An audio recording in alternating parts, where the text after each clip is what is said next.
கரையோரம் ஒரு காலை நேரத்தில் ஒரு வாக் போகலான்னு போயிட்டு வந்தோங்க. திரும்பி வரும்போது பார்த்தா அங்கே எல்லாமே ஒரு நடைபாதைகளில் நிறைய காய்கறி எல்லாம் வச்சு விற்றுக்கிட்டு இருந்தாங்க. நம்ம ஊர்லெலாம் கத்திரிக்காய் ஒரு சுமாரான சைஸில் தான் பார்த்துருப்போம். ஆனால் இந்த ஊரில் எல்லா கத்திரிக்காயும் அதுவும் நல்ல ஒரு வைலட் கலரில் குண்டு குண்டா குண்டு குண்டா கத்திரிக்காய் குண்டு கத்திரிக்காய்ன்ற மாதிரி எல்லா கத்திரிக்காயும் குண்டு குண்டாக இருந்ததுங்க.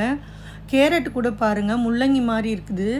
ஆனால் பார்த்திங்கன்னா அந்த ஊரில் முருங்கைக்காய் மட்டும் ஒல்லிக்குச்சி உடம்புக்காரி மாதிரி ரொம்ப மெலீஸாக தாங்க இருக்குது. நம்ம ஊர் மாதிரி சதைப்பற்றோடலாம் இல்லை. மிச்சபடி அந்த காய்கறி எல்லாம் பார்க்கறதுக்கு ரொம்ப சந்தோஷமாக இருந்தது. அதே மாதிரி ஒரு காலை நேரத்தில் கங்கை கரையோரம் போயிட்டு ஒரு வாக் போயிட்டு வந்ததும் மனசுக்கு ரொம்ப நிறைவாக இருந்தது. நீங்கள் காசிக்கு போனீங்கன்னா ஒரு 4-5 நாள் தங்கியிருந்தீங்கன்னா மறக்காமல் ஒரு காலையில் ஒரு வாக் போயிட்டு வாங்க. நன்றி, வணக்கம்.